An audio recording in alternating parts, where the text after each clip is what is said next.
We have a Rookie of the Year contest that affects the Guardians in a multitude of ways. We have rosters getting ready to get locked in. And we also have the AFL coming to an end. And what is a platinum glove on today's episode of Locked On Guardians? You are Locked On Guardians, your daily podcast on the Cleveland Guardians, part of the Locked On Podcast Network, your team every day.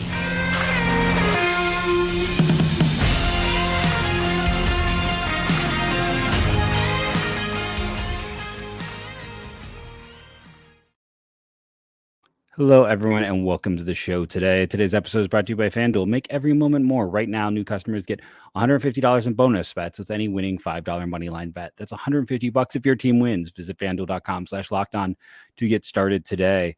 I want to take a moment and thank you for making Locked On Guardians your first listen today and every day, wherever it is you get podcasts, and to thank all of our everydayers. I know I'm way behind on YouTube comments. The next time we have a dual show, I will be diving into those to catch up. So let's start with the Rookie of the Year. I don't think it's much of a surprise. The last time I did one of these solo shows and they announced who the final three were, I'm like, well, Tanner's going to be second. So what does this mean? What is the overall effect of Tanner Bibee in second place for the Rookie of the Year? Well, it means that instead of having 7 years of team control, the Guardians only have 6 because he gets full credit for this year. So the fact he came up late, and remember the reason he came up late wasn't service time manipulation. It was the fact that they had injuries. He was down for, pretty good reason. He just didn't have a lot of reps. Like, that was just the truth of the matter here. After being drafted in 2021 to get to the big leagues in 2023, that's mind-blowingly fast. So he's down there. He comes up and he pitches great for this team. He's their ace for the year. And now instead of having 7 years of control, they have 6. So that's a pretty big deal there. It will also push up. He'll probably get a bigger part of that pool of money that the MLB teams pay into to reward players who perform well, like how Stephen Kwan, someone who benefited from that extra pool a year ago. It has the added benefit of players like Kwan and Bibee, who did not get bigger bonuses, getting a little more wiggle room and maybe giving them the ability to not have to jump into contracts as quickly. And let's discuss that. So Bibee is someone the Guardians should talk to about contracts. I don't think they're going to go too far down that road. Now, clip save when he signs an extension and I look like a moron. That's fine. But the reason I think that they won't get too far down the line is because I think, a year ago, we saw kind of the advanced stats pointing out that Kwan and Oscar Gonzalez and Andres Jimenez and a lot of players were maybe a little bit luckier than they were good, that there was some regression in there. I really like Tanner Bibee. Again, I was the first person to rank him number 1 in the Cleveland Guardians system. I'm not saying this to discount him. I'm not saying this to drive down value. I'm not saying this for any other reason other than it exists out there. And we know the Guardians are big into the whole picture of data. Matt Collier, Velocity, he has the Fabio system. And this is all stats. This is not scouting. This is when you go to the one extreme of it. And I don't always understand all of Fabio. But the reason his system, the reason Steamer, I know Justin talked about the hitters for Fangraphs of Steamer. Steamer's lower on Bibee. And the reason a lot of these advanced numbers is there was a degree of luck. He did not give up a lot of extra base hits based on the data compared to what most pitchers do who have a higher line drive rate. Line drives are bad. Like, that is the most successful thing in baseball. Looking at the advanced data, one could argue that Logan Allen should have had a stronger year than Tanner Bibee, just based on some of that batted ball data, line drive data, things like that. Like, in terms of line drive avoidance, Logan Allen was worse than this. He was 27th. Bibee was 36th, 100 being good. The only thing Bibee really stood out when you look at all the data, things like his control numbers, his K rate, his batted ball profile, was his pull avoidance. So, which is big because we know that pulling is also the most successful thing for any hitter to do, is to pull the ball. So he makes it hard for hitters to pull, which can reflect some of these numbers being lower. But advanced numbers show that basically at his line drive rate, there should have been significantly more extra bases than there were. And that is a degree of that luck. And that he is a player where, again, that's why some, Matt Collier in his system is lower on Bibee, has him 4th or 5th best pitcher, rookie pitcher in baseball a year ago. It's why Steamer has him for regression. So what do you know the Cleveland Guardians don't do? They don't buy high, right? So if they're looking at this advanced data and is the same data they believe in, and again, I'm not saying this is my view, but I'm explaining what I think we see with this front office in general is, and I'm also not saying they won't ever get an expansion. Well, they won't get an expansion done with Bieber, but they won't get an extension this year. I mean, maybe next year, but I don't think they're going to look for this year. I think they're not going to look to buy high if they feel like this is peak. Now, they did talk with like Stephen Kwan a year ago. We know they did talk, at least with him, who was a player who was high. They talked with Andres Jimenez a year ago. And let's be honest, though, when you look at their recent extensions, Jose was Jose. That's an entirely different situation. Straw, Clase, and Jimenez, 2 out of the 3 they probably regret right now. And all 3 of them were players who had signs that you might be getting a deal, but you might also be buying at peak. And Clase, I think you're fine with. Again, it was a disappointing year. I mean, his number of blown saves was he had more blown saves over the last 2 years than Chris Perez had in his time here. I don't know how that happens, but that's the truth of it, in spite of how good he is. But the Straw one, I mean, the Straw extension looks terrible now. Jimenez is a lot of money if he doesn't at least be a plus bat. It's great. We'll talk about the Platinum Glove in segment 3. Make sure you tune in for that. But in terms of figuring everything out with him, he's a player where the advanced numbers say he's probably going to get hit a little bit harder next year, much like when we looked at those 3 Cleveland hitters. Like, okay, so contact rate with Gonzalez, BABIP rates with Jimenez and Kwan, and all of those guys had about a 20-point drop in their production. Now, I'm not to say that Bibee is going to be 20% worse. I know this should be a celebration because he finished second in the Rookie of the Year and had basically the best season since Herb score for a Cleveland Guardians rookie. But he was also like a top 15 pitcher in baseball. I might be wrong in that, but it feels like he was a top 15 guy. So this is saying he might move back to closer to 30, which is still excellent. Still room for this guy to grow. I mean, he's only recently added velocity. He's still kind of figuring out his pitches. He is still far from a finished product. Again, I put him number 1 in the system before anyone. I believe in him as a player. Just me pointing out what we have seen with the Guardians, how they kind of look at data and how they recently got burned with similar profiles. When I said I'm going to talk about on the show why I think an extension doesn't happen, I got a lot of people being like, oh, the Guardians are cheap. They've missed their opportunity. It's not about that. There is absolutely a world because, again, Tanner is, he was draft eligible in 2020. He is a player who, yeah, he can wait and kind of play it all out and see where it goes for him from here. I don't know if they've updated this over at Baseball Reference, but I don't think it is updated because they no longer say contract status or when he'll hit free agency. He is someone who is, he's going to be 25 in March. And they've got, I believe, 6 years of control instead of 7, or is it that they get 6 total? So it's either way, they have him through age 30. Like, he's still going to be amenable to a contract extension. I think Cleveland may not want to rush that. That is just my take on it based on this past year. And he only got $260,000 now. Yes, that's a ton of money. That takes me 5 years of teaching without spending any a dime to surpass that. Or taxes just to surpass what he got. He got a lot of money, but you can always, when you are a pitcher, how much you want to bet on yourself, how much do you want to bet on, potential money available to you and what can occur. So I think this offseason, Cleveland probably waits. I think they take a second back, see how it continues to evolve, look at some of that data, and then see what happens.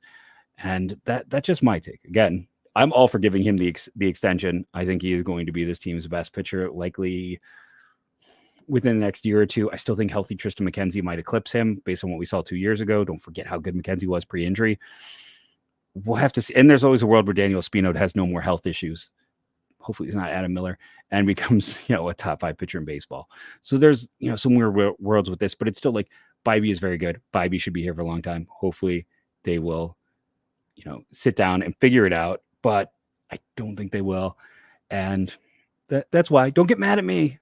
I'm explaining the logic, not what my heart sings. My heart, as my daughter would say, who's 6, makes my heart sing. My heart would sing if they got an extension done to keep him here for a long time. I just think that may not be their approach. We've got so much more to talk about. I'm going to tell you, coming up next, the 5 players I would take off this roster. In the 5 players who are Rule 5 eligible, I would add, because tomorrow is the deadline. So tune in for that on today's episode of Locked On Guardians. And today's episode is brought to you by FanDuel. As I said at the top, score early this NFL season with FanDuel, America's #1 sportsbook. Right now, new customers get $150 in bonus bets with any winning $5 moneyline bet. That's $150 if your team wins. If you've been thinking about joining FanDuel, there's no better time to get in on the action.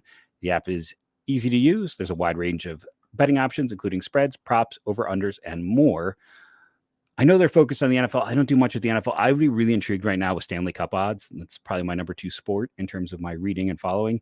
Edmonton at plus 1,300. I know they just fired their coach. I know they're an absolute mess, but at the end of the day, they have a GM who is under the gun, who knows his job is on the line. He is going to trade for a goalie at some point. They've got Connor McDavid. I mean, enough said, right? Like, that is to me, the under the radar bet here, because they're a team that we know is going to get better. We're a team with elite talent. Right now, you get to buy low, and that makes them a perfect candidate. Now, I don't have a good money line one, but I'm saying check out Edmonton when it comes to things over with our fans at FanDuel. So visit FanDuel.com/lockedon and kick off the NFL season. FanDuel, official partner of the NFL.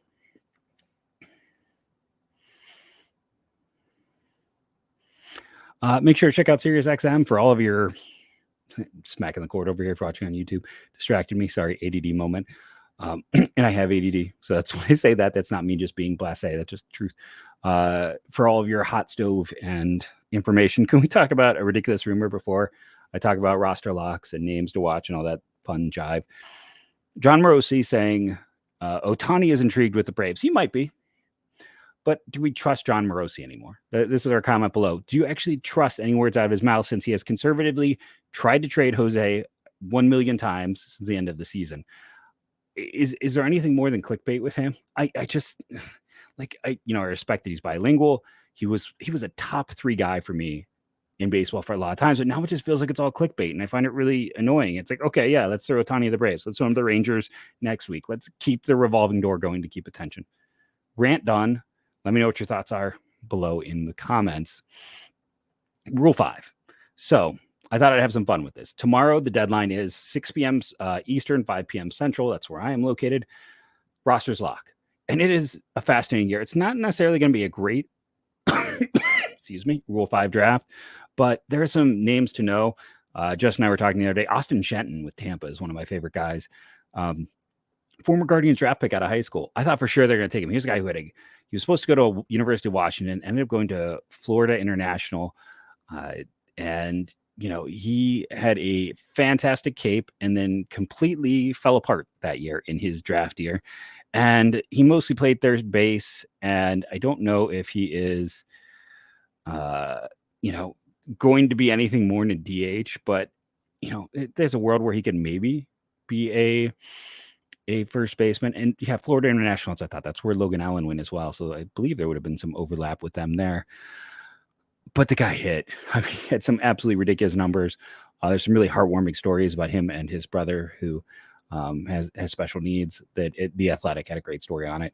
And Austin Shenton, for Cleveland's inevitable trade, I wouldn't mind adding Shenton. I know Manzardo probably can only play first base. Shenton probably can only play first base. You can only do so many of these guys all over. I mean, Shenton hit the ball hard and just dominated things.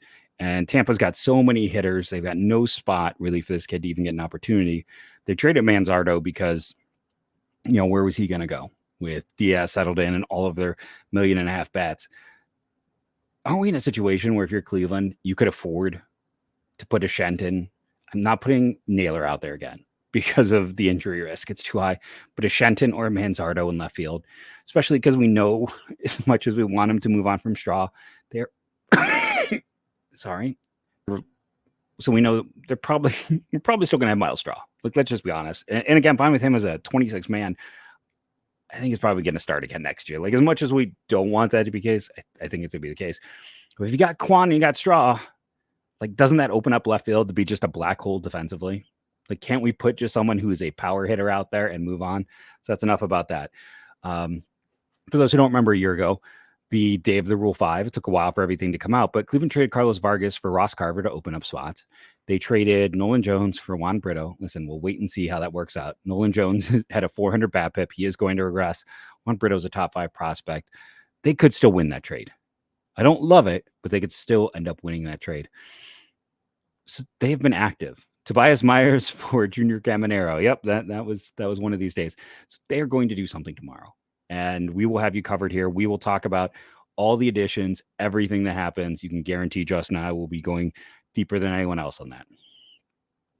But in honor of tomorrow being that deadline where everything locks in and there's going to be movement, I thought I'd pick who the 5 guys on roster that I would most likely remove. And if I had to add 5, I don't think all 5 are guys you necessarily need to add. Who are my top 5 players to add? Because we all like top 5 lists, right? So I think the easy 2 to start with is relief with Michael Kelly and 99. Hey, it gives you about $2 more million to spend when you take 99 off the roster. Michael Kelly just feels like the 40th guy. Alfonso Rivas is also very easy for me to remove from the roster. So that gives it an easy 3. And after that, it came down to John Kenzie Noel, Oscar Gonzalez, Jose Tena. And that's really the list for me. So I got to cut 2 more. So Oscar Gonzalez is who I'd remove 4th because Jonathan Rodriguez is Oscar Gonzalez. Like you're getting the very, very similar skill set.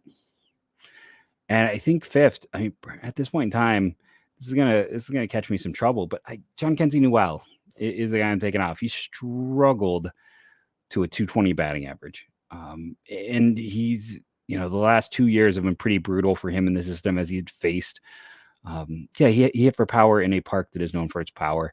I'd be curious to see how it was spread out across different parks. Yes, he had a very low BABIP, but that's not always a positive sign of like more is coming. I think looking at him and looking where he is the guy that is probably going to pass through. And I know that's a minority thinking on this, but I don't see a future role for a first base only player who's going to struggle to make contact. So those are the 5 I would consider removing. Now, if you're adding 5 guys, Daniel Espino is the easy place to start. Number 2, Cade Smith. Hey, they're probably going to lose him if they don't take him. He's the big reliever this year. So that's pretty easy. 3rd, I think, is Diane Frias. I feel like he is an easy guy to stash because he runs pretty well for being, kind of a smaller guy who's a little bit, he would get the bad body label, historically, but he runs well. He's a solid defender. He can, in a pinch, handle short. He can definitely handle 3rd and 2nd and has the arm and good athleticism. I think there's traits there that make him easy to stash. 4th, I think Ethan Hankins. Who knows what he is? He might be roster fodder, but he does have a live arm. He has had some really good data with that arm. I would rather add him than risk losing him right now. And I think 5th is Jose Devers or Wilfredo Antunez. For now, I go Devers because he played at a higher level. And I mean, no hitter was hotter in this system over the last 2 months of the season than Jose Devers. So I'd rather take him and what he showed at the end of the year, take that risk on him over Antunez, who was just, an A-ball. It was I guess he ended the year in high A, but we don't have as much data with him. So that's my personal 5. Those are the players that I'm looking to protect. Those 6 are really the names to know. It's not a big crunch here unless someone's going to go and grab like Nick Mikolajczyk, Andrew Miziazik, who we talked about a year ago, who are hurt because they might be easier to pass through. If you liked them. I mean, there's a point in time where everything I say about, Franco Aleman, I said about Mikolajczyk. Like he was a borderline top 10 prospect, a guy who we thought was on a straight line to the big leagues, had a bad year at AAA, got hurt, and now he's off track. But if you liked him 2 years ago a ton, maybe this is the year you gamble. Maybe this is the year you're like, we really liked him at one point in time. Let's see what happens after he gets healthy, because it's easier to stash him because he's hurt and you don't know when he is going to debut or come back. So, he is interesting in that regard. I don't think anyone's going to take Aaron Bracho, even though Justin and I have had a lot of debates about exactly like who is Aaron Bracho? Was this a rebound year? How much do you believe in the offensive profile? And then I guess you talked about Yourdes Valdez just because he's there's 2 high picks, right? Top 2 round picks, 2 of them who aren't going to get protected. Valdez started the year. Like I was like, okay, maybe this is going to work out. He was always like extreme glove first guy. the rest of the year just didn't go with him. And I don't see any way he gets taken. He's a great defender, but I don't know if the bat's enough to be even a utility guy. The other one is Tanner Burns. And Tanner Burns is I'm going to say the word wrong. I can already tell. I can't say it.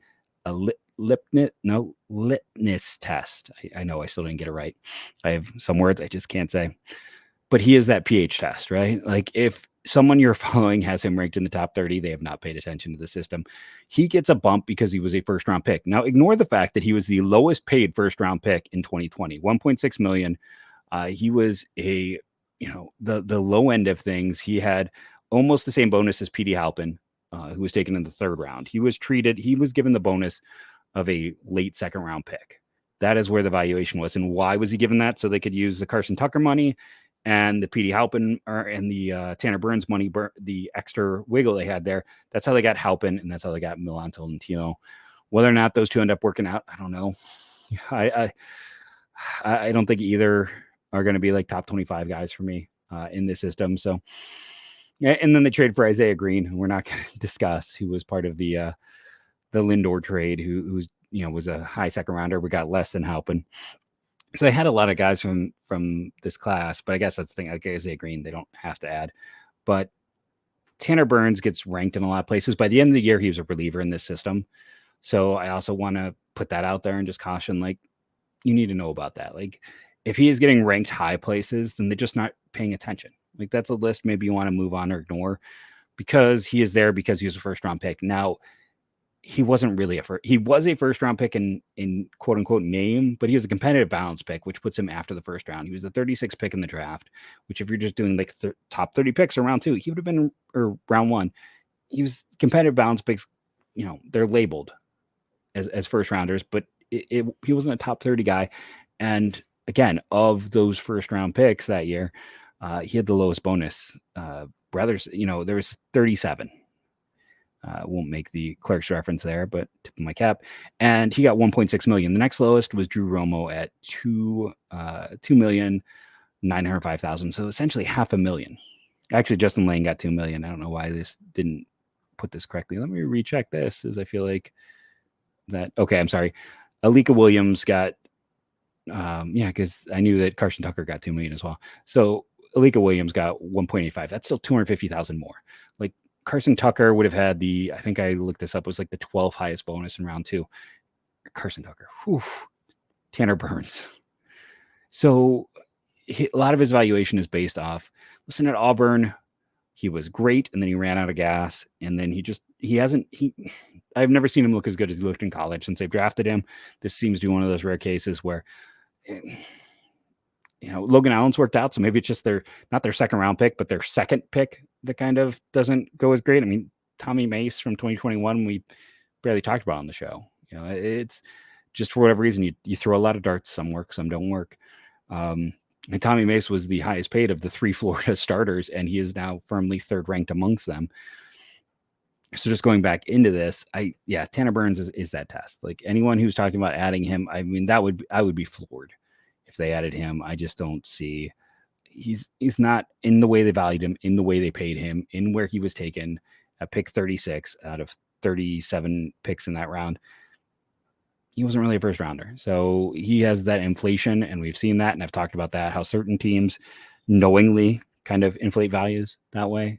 Houston, but it didn't work out for Cleveland. And not to say that Burns can't turn around, but yeah, that's a player that we'll get asked about that you can just kind of sit back and say, oh, yeah, this person doesn't know the system super well.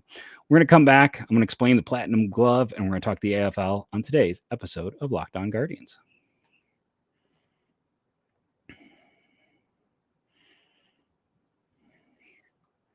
I want to thank you all back. Remind you to check out Sirius XM for all things you need baseball. Just type baseball in, type Guardian, see what pops up. You never know what you're going to find. So, Platinum Glove. Let's start there, just so I don't run out of time. Platinum Glove is fan voted, but it's taking advanced statistics of all the Gold Gloves and saying who's the best defender. I believe Francisco Lindor was the last Cleveland player to get a Platinum Glove. There are guys like Yadi Molina and Nolan Arenado who have won the award many times. It is fan voted. It is so super important that at nearly midnight Eastern time is when it was announced.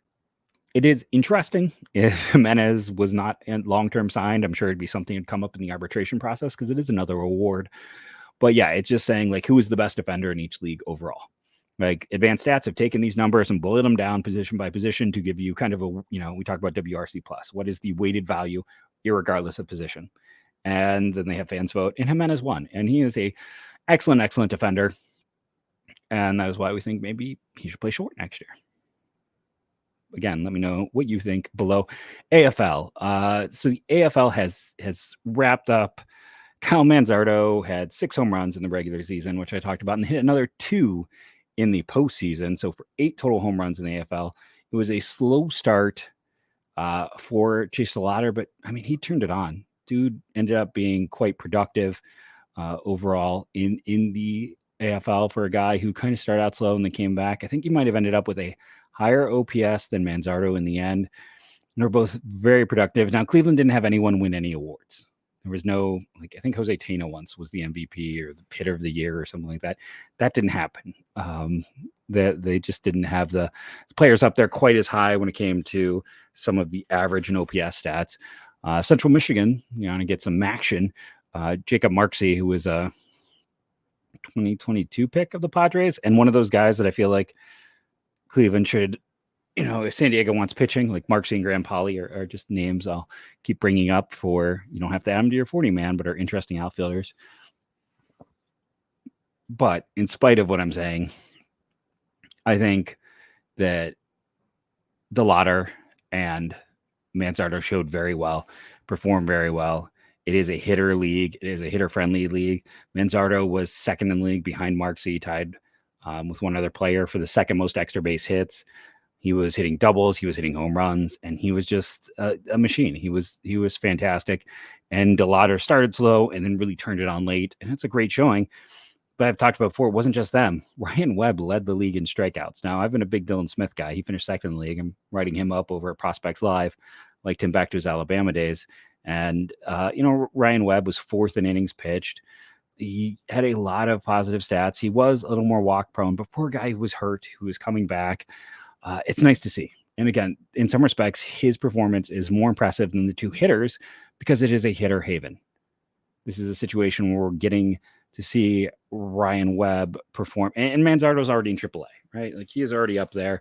DeLauder is in high A, I believe, to end the year. And Webb was hurt most of the year and then pitched in high A. He was part of that 2021 draft class. He's a little bit behind where the other pitchers were because of health.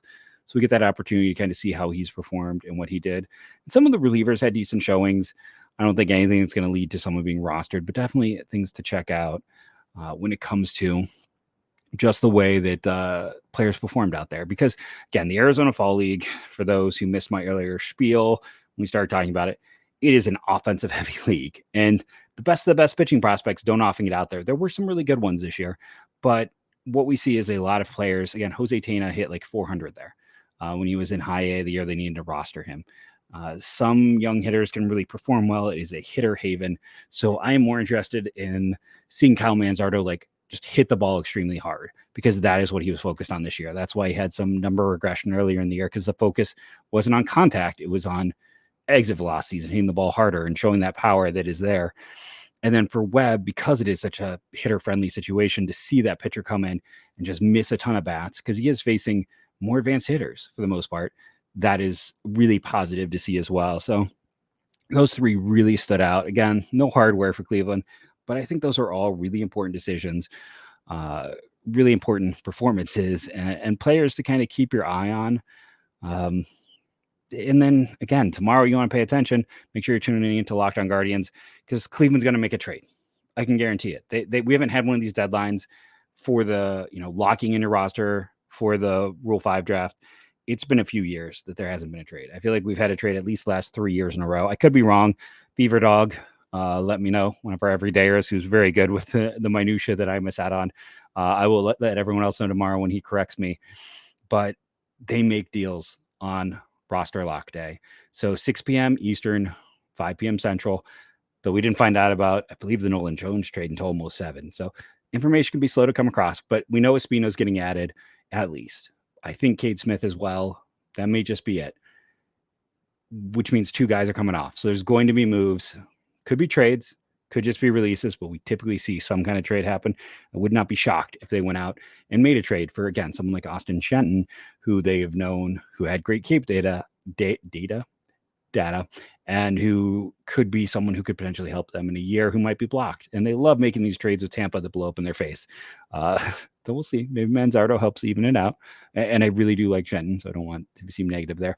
But they're going to do something, and no one's going to have you covered by our Locked On Guardians. So tune in, Justin. We'll be back tomorrow.